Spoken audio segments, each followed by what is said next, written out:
Gather, veterans. It's time to join the fight. The long war begins. Transport on Platform 8 is the 14.47 to New Caprica, Virmire and Cadia. Our apologies. Service to Cadia has been discontinued.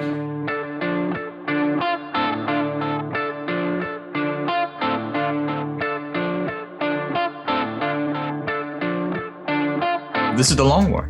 I'm Rob Baer, and joining me once again are my partners in crime, Kenny Boucher and Wyatt Turk. What's up, guys? Yo, dog, great to be here. Hey, what's up? So it's times are getting tough here in the Carolinas. We're under a freeze notice, a frost warning freeze notice. Might get as low as 34 degrees. Oh Lord. I got to put on a jacket today. That was nice. You wore a jacket today?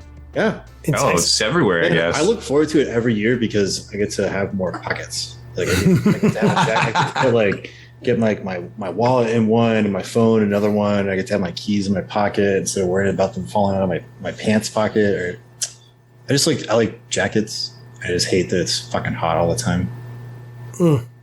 I walked my dog earlier today. It was just nice outside. But I did need to wear a jacket last weekend. It was like a little bit colder than I thought it was going to be on Halloween, like literally on Halloween. Yeah. I mean, when I was in SoCal, I fucked up. I was like, I won't need a jacket. I'll be fine. Always forgetting, like I do, that as soon as the sun goes down in San Diego in October, it becomes really fucking cold. When I went out to go to LVO that one year, I didn't bring a jacket. I fucked up. I brought you a jacket.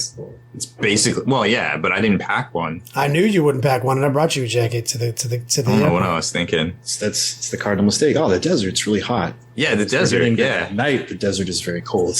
Like I roll up to LAX, Wyatt, and I'm like, with a spare jacket, just draping it over Rob's shivering frame. I'm like, it'll be okay, buddy. Sure, with like a aluminum foil blanket, like a paramedic. I wear that normally. That's what it is. Insulates his skin suit. Yeah. So, what we got? Table of contents. Anyone who's listening, before we jump into the funny stuff, we're going to talk about that survey, that new GW survey. We've actually got the survey questions here. We're going to try to read them up, comment to it, speculate to that.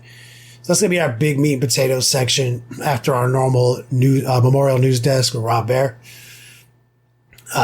So that'll be our two main things. And just to get the party started with our boy Wyatt, we'll just roll out to the Cave of Wonders, touch nothing but the lamb. Yes. Would you rather fight a full-grown chimpanzee once a year or fight a chicken every time you get out of your car? Fight a chicken every time I get in my car. No doubt.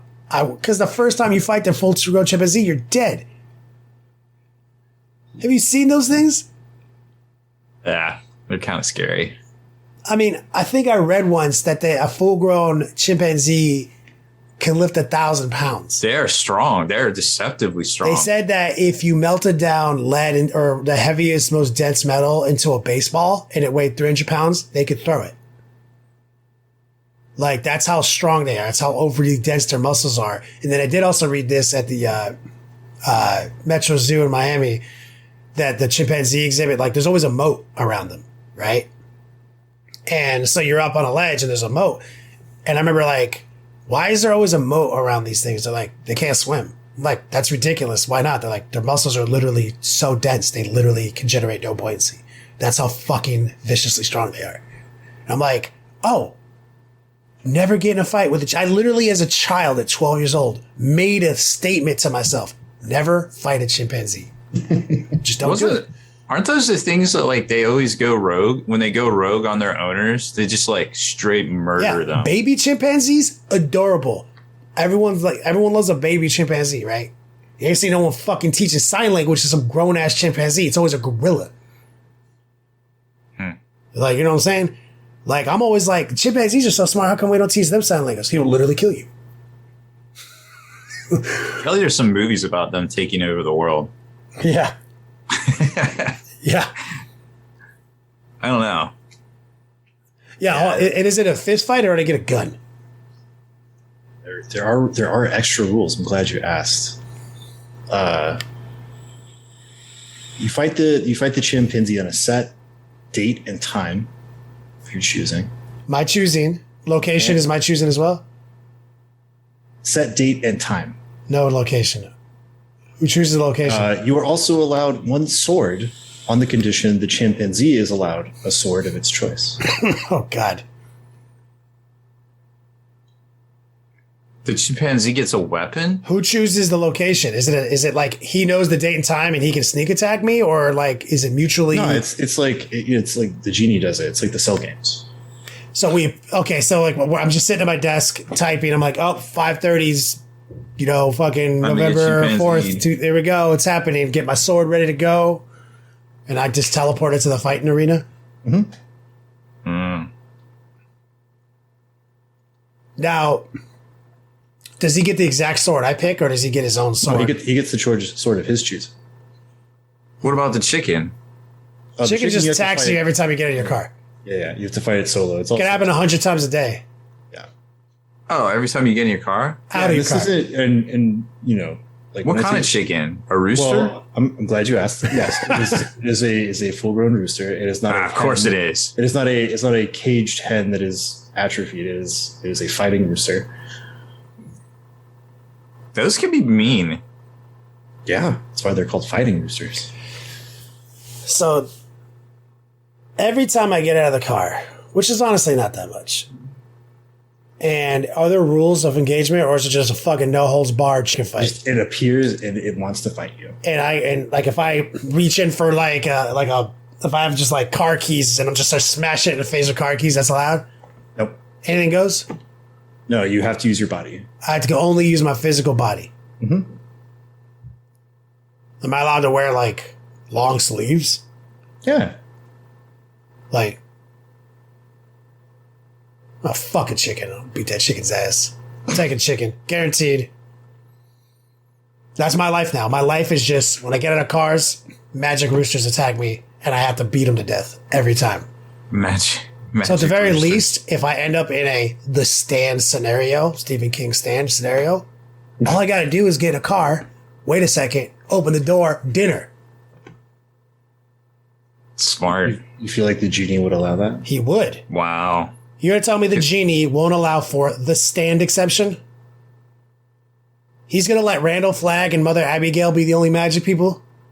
Yeah, those are like eldritch. So he's not going to let me have chicken powers? No. That I earned? No, Through fighting a chicken for every day of my life for the last 20 years? Imagine how your reflexes will be, though, because, like, I feel like putting up with these cats, they got better. I feel like once I prove myself to the genie, he'll give it to me. I'm going to go with chicken, too. Chimpanzees frighten me. I mean, I feel like I could take a chimp with the sword scenario. Since he picks a sword and I pick a sword, I think I can game him on that, and I'll think him on that strategy. Unless it's, is it the world's smartest chimp? No. Okay, thank God. But I was about to say, like, I'd hope you outthink it. I was like, is it the world's smartest chimp that like takes over the world in Planet of the Apes? No. Okay, it's a regular ass random chimp. Yeah, I think I beat him if I pick like the right sword for the job. It's all about, I need to get that reach. I need a good Gotta thrust. get that rapier. Like, you need weight. You're gonna need some weight to get through that motherfucker. Like, I'm thinking like I need a thrusting length. I need to keep that motherfucker at bay. Just stab him up. Because he's gonna come at you, dog. But he ain't gonna come at you smart. He's gonna come at you like a wild man. I think I can take him. Spider monkey! But like, every time I go get teleported to the chimp arena, there's a chance I die. There's no chance I'm dying to a rooster attack. There's just no rooster on earth that can fuck with me. If I know, caveat, Jin. If I know every time I open my car door, it's going to happen. I mean, it's part of it. Like, yeah, it's part of it. Like, I know. That's right. And War Penguin says, is a halberd a sword? A really big sword. Yeah, and Dave in chat says, a chimp with a broadsword could take me. Yeah, he'll swing a broadsword like a katana, no doubt. But he chooses the sword, and I'm hoping he chooses poorly. I'm hoping that half the time he shows up with no sword just because he doesn't understand what he's supposed to do.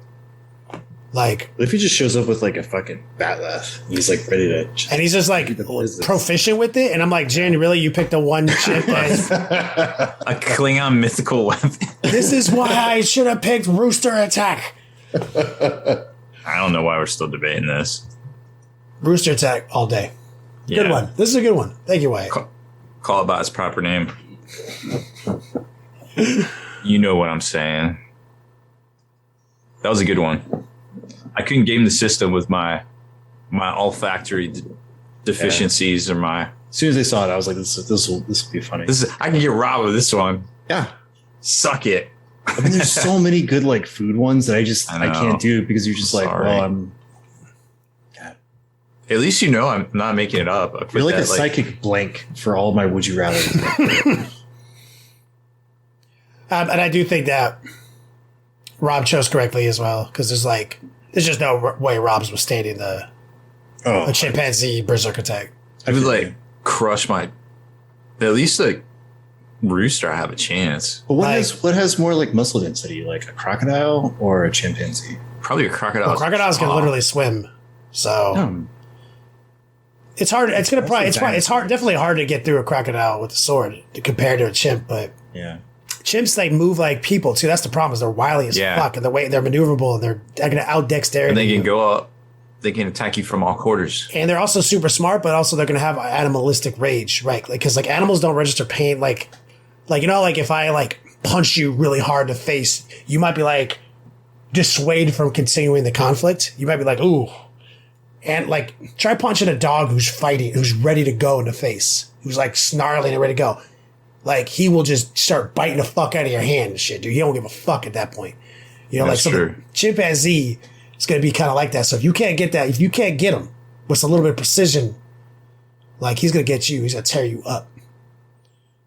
And like, I just don't even know if Rob could withstand like a block. Like if he got his sword up and like the chimpanzee came down, like it might just knock Rob's poor little shoulder out of its socket.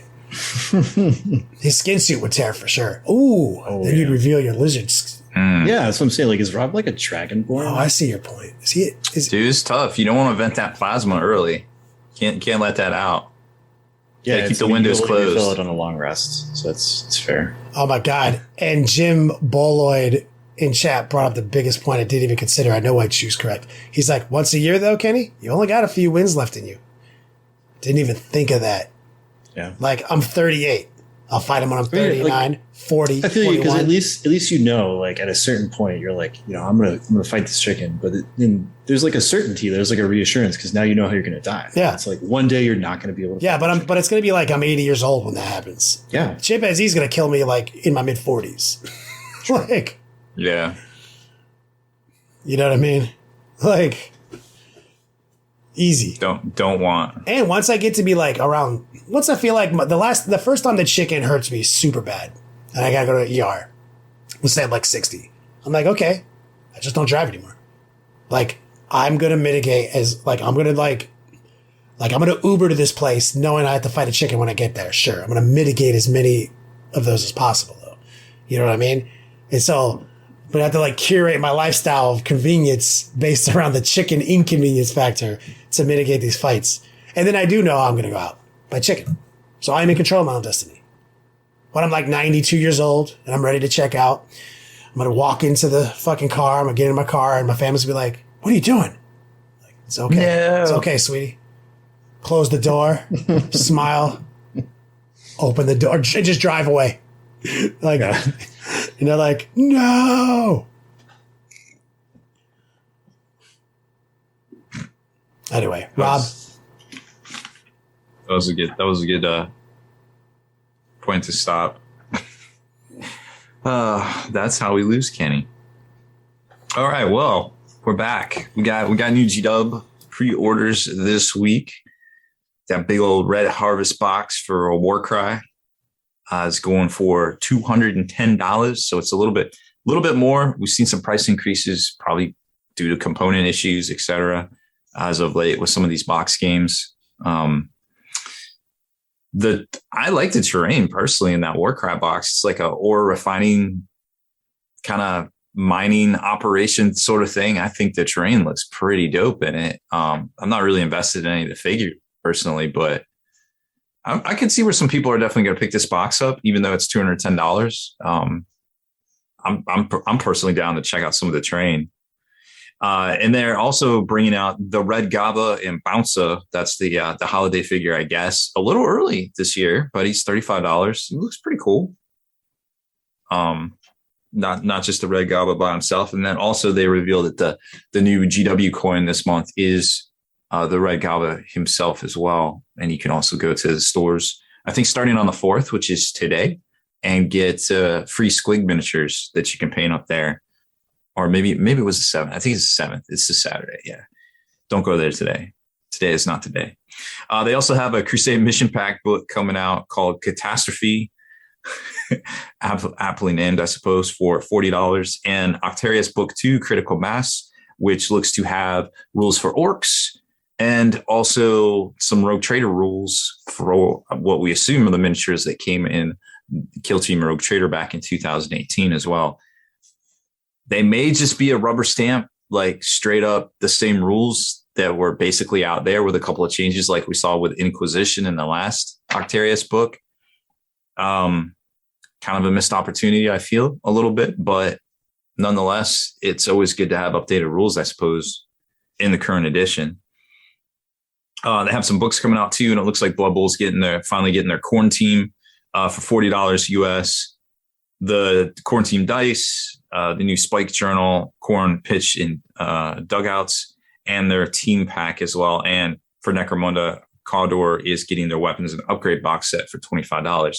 I think the specialist stuff was allocated to stores, only a couple, but everything else should be widely available for like the Warcry and the Octarius books and things like that as well. So pretty decent amount of releases coming out. Now, we saw some rumors today saying when things are coming out over the next 2 months approximately. Remember, they still got some Kill Team stuff to come out, the single units for Deathcore Kree. We also have the Shadow Throne box, which a lot of people are hyped for. Hexfire came out in August, and also Thousand Suns book and the Grey Knights book came out at the same exact time. So it's hard to say if that's going to be the precedent for this release, but chances are it will be. Me personally, I think that we're going to see for Black Friday, it's going to be the new Blood Bowl, Dungeon Bowl box set, and they'll probably put it out for the 2-week kind of pre-order period for actual release on Black Friday itself. And most likely there will be another big pre-order going on sale starting on Black Friday weekend. Last year, it was a Christmas Battle Forces, which they announced in the middle of the 2-week pre-order period for Blood Bowl second season. This year, it might not be that, but we'll see very soon. So chances are it's going to be something else. But right now, I'm still holding out hope we're going to see some Battle Force boxes, but it's not looking good. So that's kind of what's on tap for Games Workshop. A couple of Kickstarters that are out and about. RTLW's got a Kickstarter coming out for their Magnetic Heroes line of miniatures, which looks really interesting. Like we talked about some last week, I think. Like they're just human male. They're starting with that faction. Each one's going to have 127 options, and the magnets like socket in. So you don't really have to glue them down, and you can switch out stuff in game, which seems pretty nice, pretty interesting concept.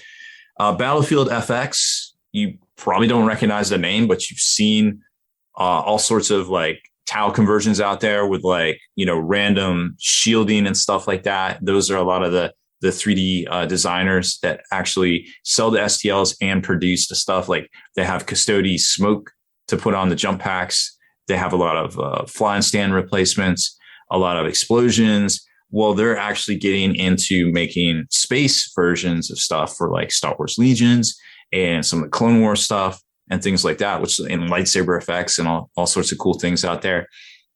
So that Kickstarter will be coming out pretty soon. And if you're into any of those games, it should be pretty neat to see. I personally hope they figure out something to do for Marvel Crisis Protocol, because it'd be pretty neat to see some sort of like, comic book effects on your figures and things. Might be cool. Some people might be into it. I don't know if I am until I see it. I'm on the fence, but it might be a little immersive, I feel like. In the pregame show, we talked a lot about how some companies were already rolling out their Black Friday sales in early November. Dice had announced that they're doing their Black Friday sale already because of the backlog with a lot of companies out there, including Games Workshop. They're running about 4 or 5 weeks on restocks right now. So if you want to get in on any Games Workshop Black Friday sales, well, hit them up. They got an email address. You can get all the options on how to get in on that sale. You might have to call them, I imagine, and get all the details. Wargame Exclusive put out a new line of bases. They're more urban-y, but I think they're aimed at kind of like the Crusader kind of look. Not too bad a value, 10 of them for $12.99, and they're plastic.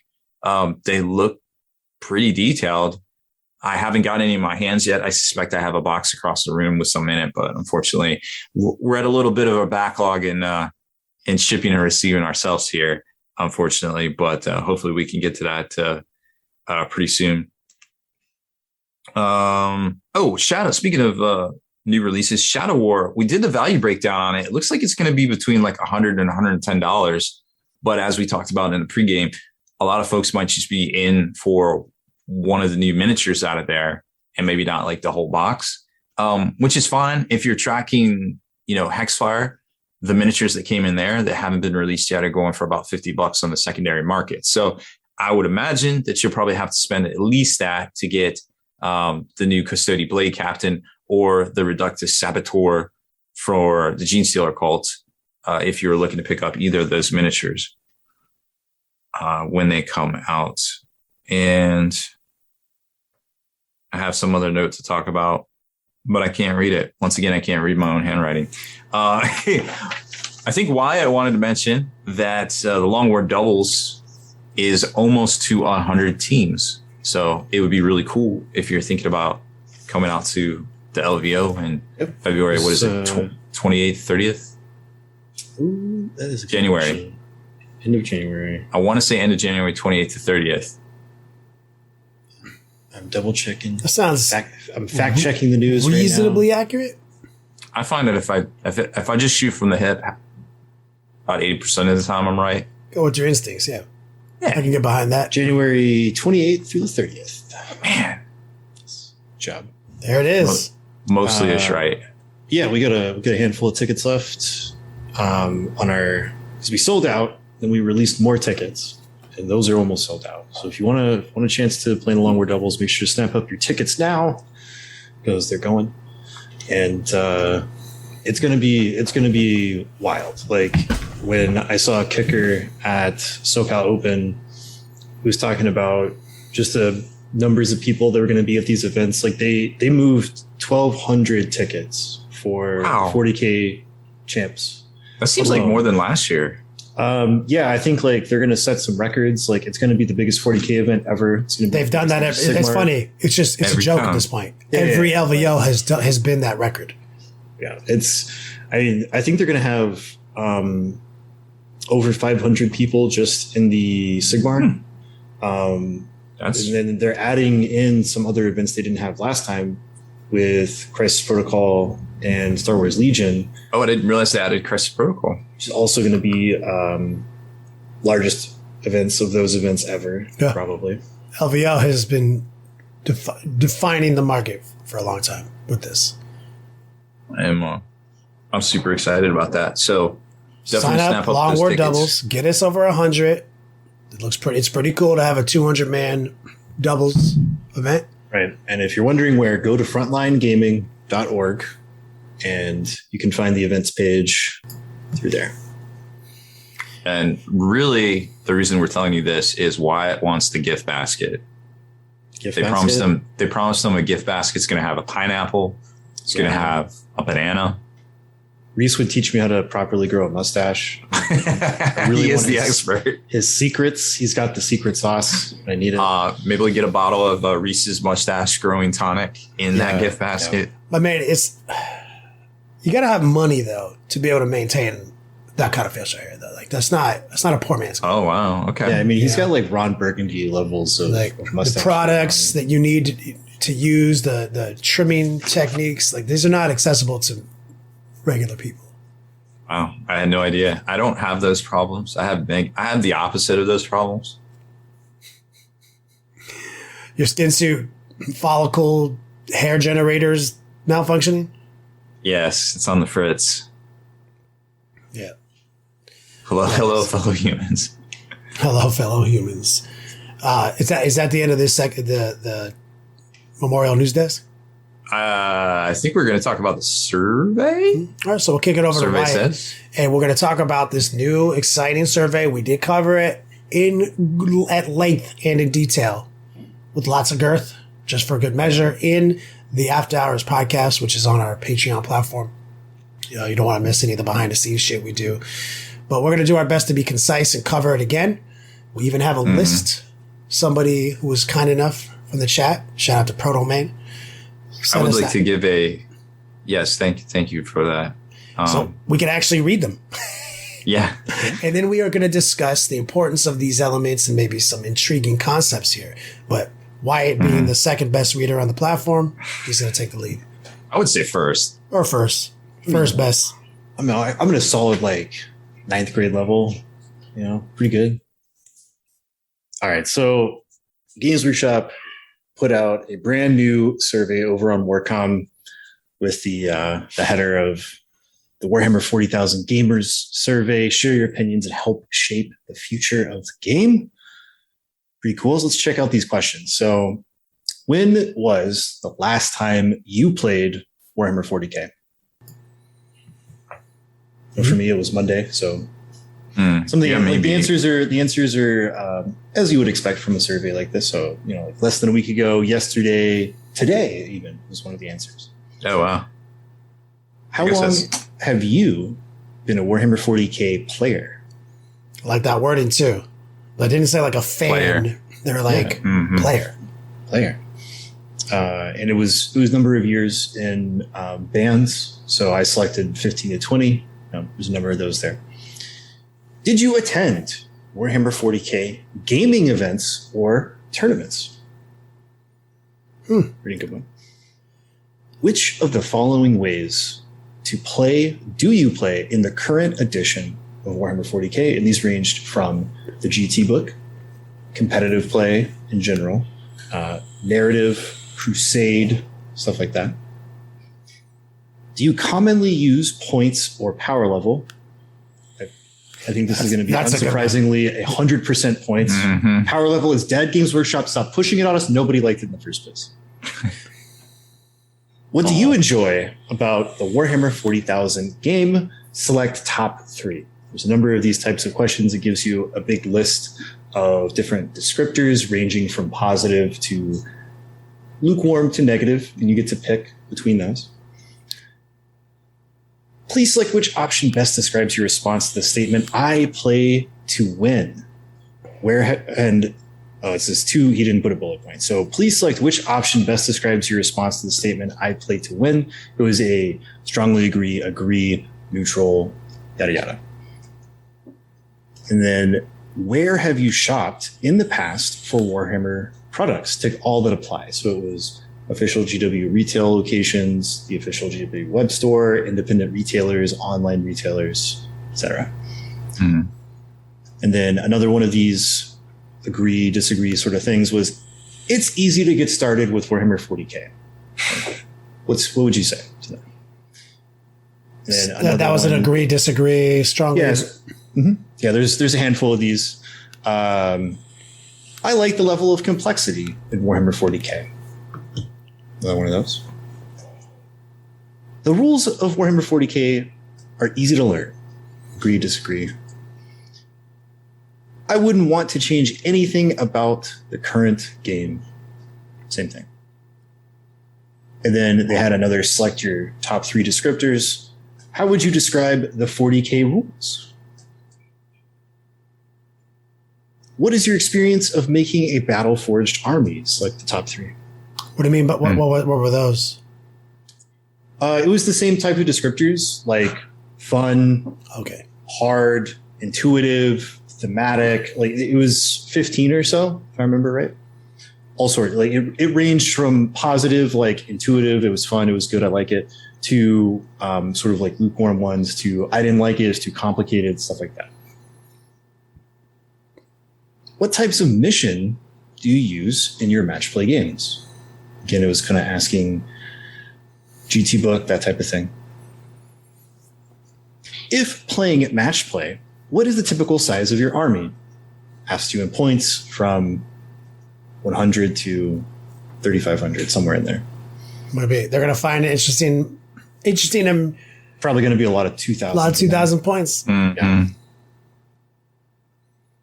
Do you usually use detachments from different factions in your army? Ooh.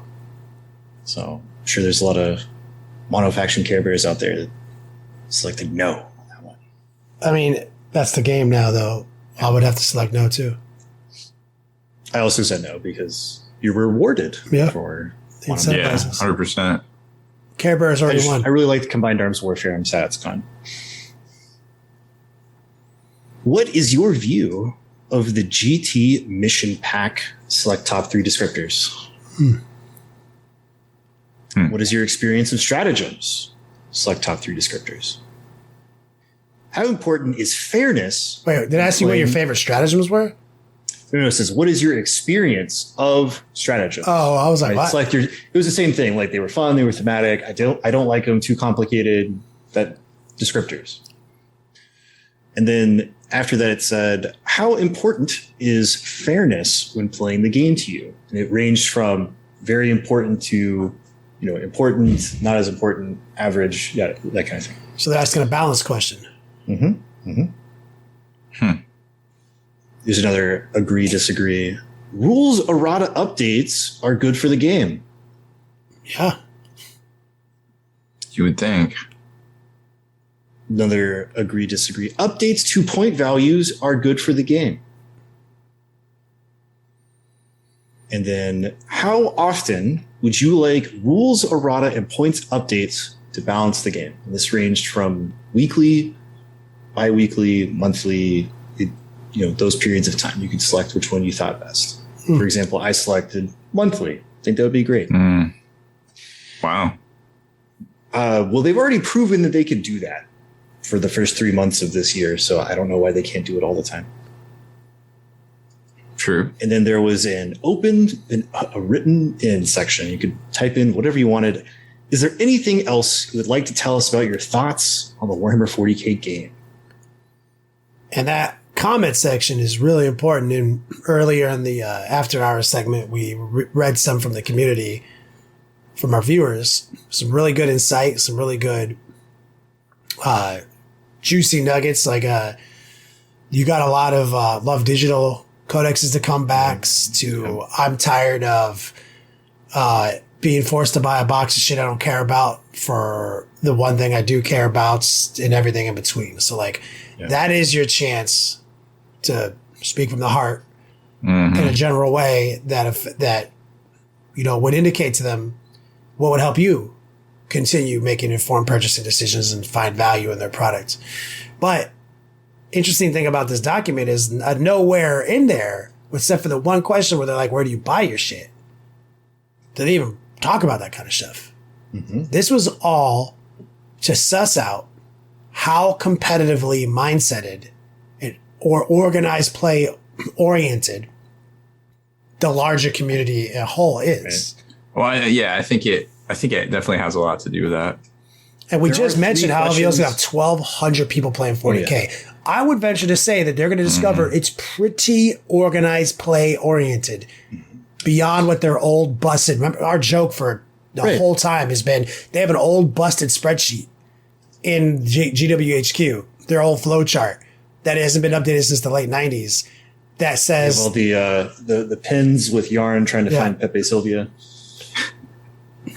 And they're trying to update that thing because they're about to discover that most people are down for organized play. Most of them are playing our GT book and most of them are down to play 2,000 points. Nobody gives a shit about power level. This is interesting. A lot of people think it's healthy for the game to have rules updates.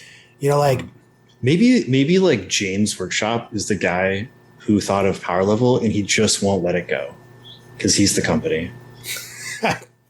He's like, my name is on the site. My father, Bill James Workshop, Workshop. started this game 100 years ago. I say power level and it stays. Yeah, so we had a lot of discourse earlier about this subject, and Yeah. Despite what's been going on, there's a lot of things that we mentioned that we could choose to rehash here. One of the things Rob brought up was moving into the holidays. GW's done something interesting that hasn't been done, to my knowledge, ever, which is literal discounts on boxes that they have obviously not been able to move during, like Dominion, for example. Like, they're like straight up discounts. It's kind of crazy. That's not normally GW's move. They're about saying, all my shit's worth thousands of dollars. I'm going to put the thousands of dollars of stuff I told you is worth thousands of dollars in this one box. And instead of it being worth $10,000, I'm going to give it to you for $8,000. So you're like, the value that I can access for $8,000, right? That's their style, right? Well, we were really hype on that when Betrayal Calth hit. We were really hype on that when Prospero Burns hit.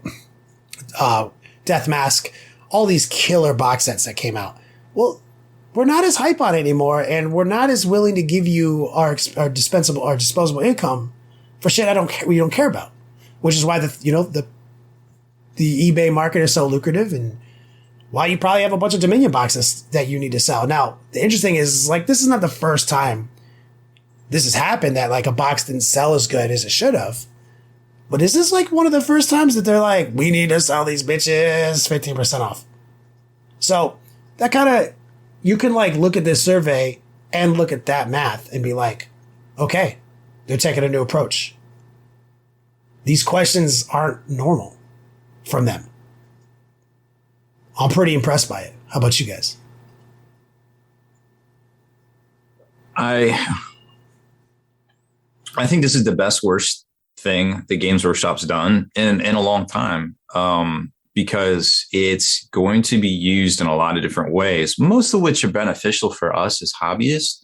But I think, we'll see some of these results internally mentioned in their half-year report, and of course their full annual results in June, or I guess that report comes out in July 2022.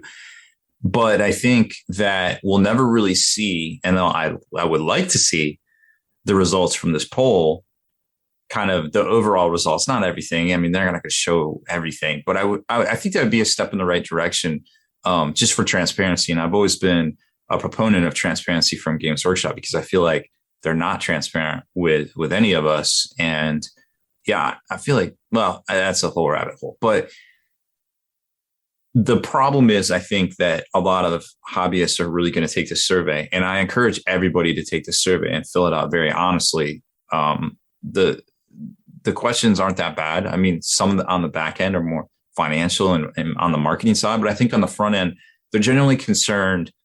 And notice that they didn't ask about any other game besides Warhammer 40k also. Interesting point. This is about Warhammer 40k, their flagship. Their flagship. Their rock. Their cash cow. They're all of their things. So it's very interesting to see that. But I think that hobbyists have changed a lot of their habits, especially since some of the lockdowns eased across the world in early summer. And I think their habit circles haven't really reformed yet in a lot of ways, and they're just not engaging as much. But I feel like some of that is due to the fact that they object with some of the things Games Workshop's doing. And in order for these hobbyists, some of them, to come back and be more engaged in the hobby, I don't want to say quit, because I don't think a lot of people quit. I think a lot of people still keep tabs on the hobby and what's happening and things, but they're just not ready to jump back in. But I think for a lot of these folks to jump back in, so to speak, they really want to see the change that this survey might kind of imply might be coming, so to speak. It's a good rollout, right? Because your first thing you're doing is you're telling your market, we care about you and we hear you. Right. Right. That's the first thing. So that's like the fact we're covering it right now. Think about that. Like, this is what we're talking about. We're not the only ones talking about this. So we're out the gate. It's goodwill. We hear you. We validate your concerns. And that's right out the gate. That's going to disarm some people right there, like who've been waiting to jump back in. And then if they do implement anything from their survey and make a big deal about that too, we've heard you and here's the changes we're going to make, or here's what the data tells us. They have lots of opportunities to continuously disarm us and bring us back. And I feel like that's part of the strategy that they're implementing here. And the final part of this strategy is implementation and action, right? So it is pretty fucking exciting. Fill out those comment sections. And Wyatt earlier, so a couple people mentioned some of their comments, and there were some funny ones like, yeah, we'll bring back scatter dice for deep striking and stuff like that. But Wyatt made some points on like, yeah, that's cool. You're coming from your heart, but like, we should be making different statements with this one moment to use our voice. You got to remember, Games Workshop it's a corporation. It's a publicly traded corporation, and they're a publishing house. You know, making models and all of the hobby products and various things, right? Like they're a publishing house. So part of their revenue, a huge part of their revenue stream is based on these books. So there was 2 examples in the pregame. One was release all codexes at the same time for game balance, right? And would that lead to maybe a more balanced place and you have all 15 sample sizes or 16 or whatever it might be? And then like, oh, well, you know, number 5 is actually a little too spicy and number 14 is not spicy enough. Let's shift those a little bit, right? Like, could that be good for the game? Yes. Is it realistic? No, not at all.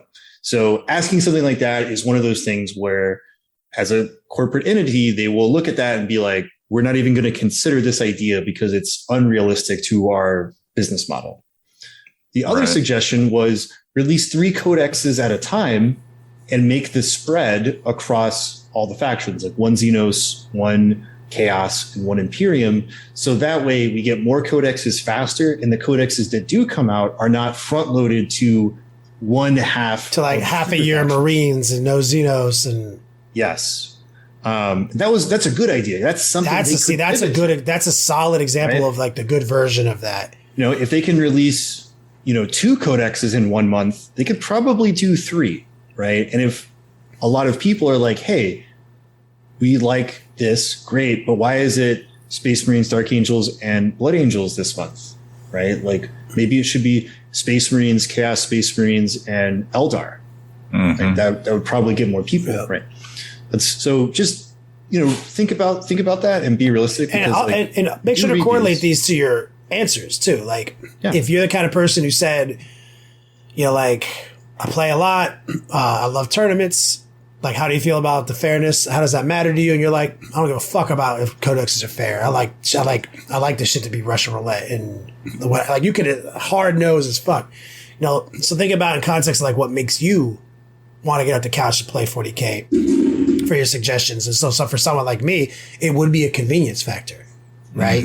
I would think like, well, I don't particularly like how inconvenient it is sometimes to track down all these things that I've also said are healthy, like having rules updates, points adjustments. And I said I want them every month, like Wyatt did, right? All these things. Like, I want all this. I want these updates. I want this healthy game, but I don't want it to be inconvenient. So, I would suggest implementing something they already had implemented once before, which is like the Apple e-reader version. Remember, it updated at real times and reflected FAQs and point changes. Like, you already did this, guys. And if Apple's the only company you can get that contract with, I get it. Bring it. Like, I will literally change to an iPhone for that convenience level. I don't give a fuck. That as a tournament player, is someone who cares about that would be like, bring me the convenience of my literature again into one unified place. Maybe it's through the app. Maybe I have to buy the app. I don't give a fuck. I'll buy that app. So like, I would think about how because it's still a personal question and a personal survey to fill out. So as long as you're being honest and like you're correlating it correct with your data points, I think they're going to hear that, Yeah. I like these questions a lot. I think this is. But if you say something like, I don't play that much, I haven't played in a year, and bring scatter dice back, they're going to be like, okay. Yeah. Not relevant to the state of the game. I do like. No disrespect to the scatter dice people. Yeah, I personally do sometimes miss Deep Strike Scatter Dice as well, because I want to be closer than 9 inches away. But I think this is a great idea. I like a lot of these. I think they're going to be surprised by how many people are going to say things like, I played 2,000 points and I play the GT book, but also answer that they may not play very competitively. They play for fun. They play for theme, that sort of thing. Because a lot of people that play this game at a very casual level will still play 2,000 points because everybody wants to play with all their toys. Full, a general wants to have his full army, right? Mm-hmm. And they want to play a fair match, right? Because match is not necessarily equated to a competitive game. I mean, I think everybody at any point in the last 30 years has played video games of some kind. A lot of us have played ones online, right? And what do we have when we play online with people?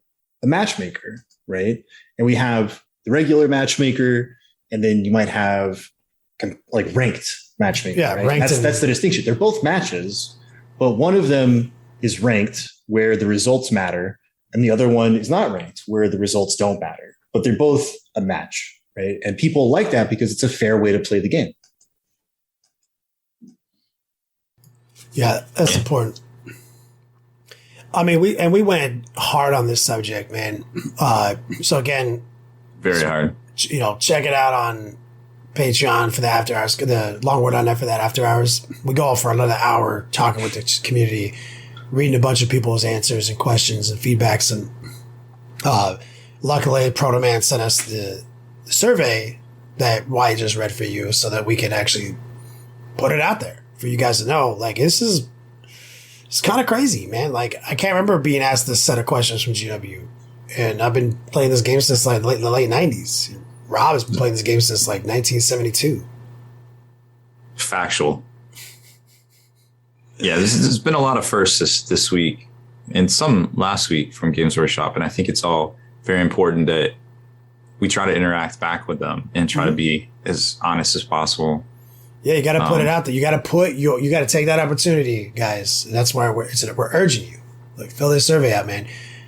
And I feel like it's just, if you just went to GW community, it's probably like a link right there. Or like, yeah, it's up there currently. I'm sure they'll have it pinned to the top for a while.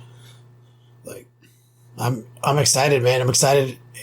And like I said, I joked about it, but I'm not joking. It's like, I'm going to literally put in my comments, like, I'm going to identify myself. I'm going to dox myself to them and be like, having discussed with the community at length and via my podcast with my crew of gangsters, I would think that it is in your best interest and your marketing interest to deploy some degree of transparency on these results as some kind of graphic as some goodwill toward the first step. And I think a lot of people respond positive to that and come back into the fold. I don't have high hopes for that outcome, but I'm going to use my one moment to dox myself and say that. Like, oh, this is that guy, that bearded painting hobo on the internet who told us to suck a dick once.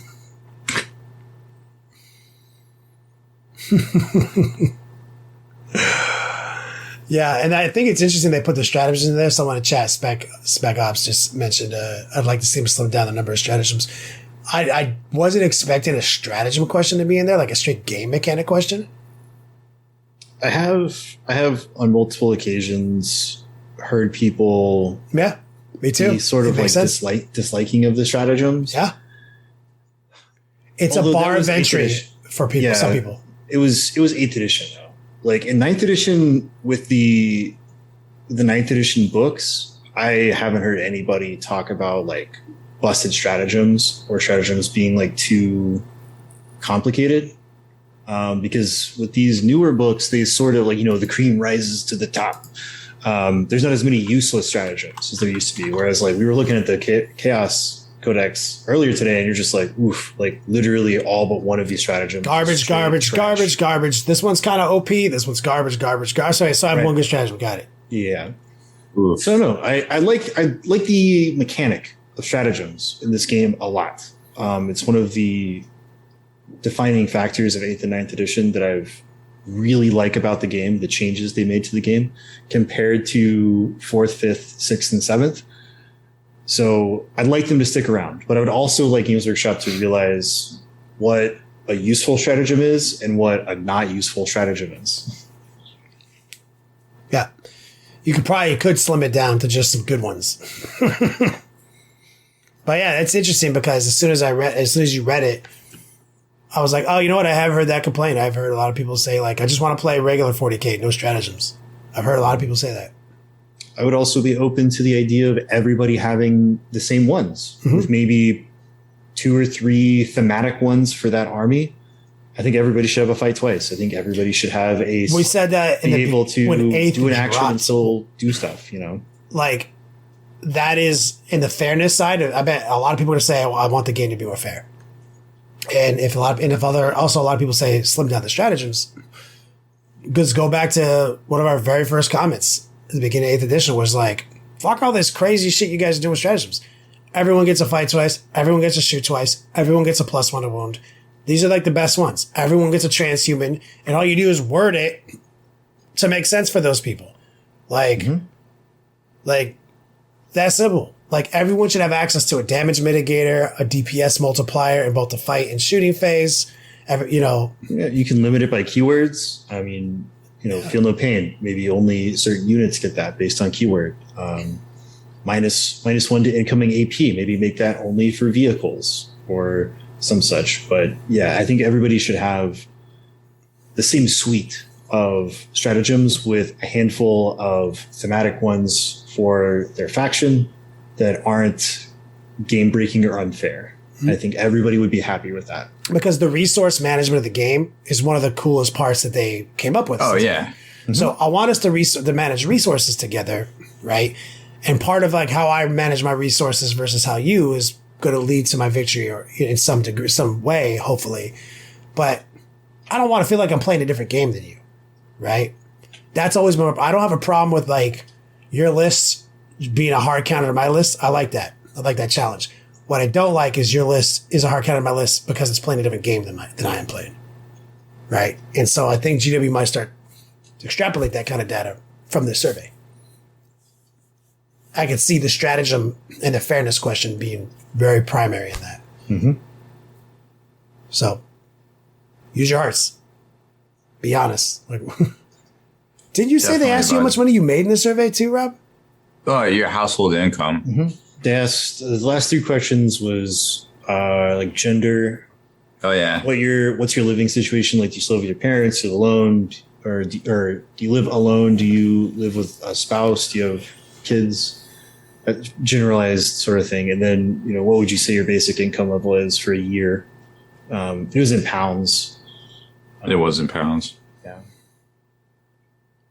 Yeah, but it was all there. I don't know if they get enough people that are like certain income bracket, they might take a look and be like, hey, maybe our shit's too expensive. Yeah, well, that's the demographic part too. Like you need that. I mean, if the majority of people are answering this are making over 80,000 pounds a year, they're like, well, okay, like we're right on track then. So we'll see what happens. Yeah. Well, I feel like we put it all out there in regards to this survey. What do you think, Rob? I think Wyatt should take us out.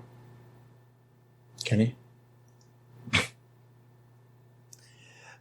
I have to just take a quick second to read Cletus's comment. And I will take us out of here. It says, for income, I put 70K yo dogs. I started out investing in catnips, but those are like Confederate dollars. Yeah, gotta watch out with those cryptocurrencies. Yeah. Kenny knows he's in debt to me. So his eyeballs. Bad. It's bad. Cat market collapsed. Yeah, I'm gonna call that check one day. Mm-hmm. Hopefully it's not in the middle of a chimpanzee sword fight. It'll probably be LVO. This is like, this is hot. This is my nightmare. Well, anyway, guys, thanks for tuning in. Check us out on thelongwar.net, home of Patreon content. It's on Patreon now. I don't know if I said that enough times during this show. Check us out on Patreon. We need 100 patrons in order to give out these t-shirts.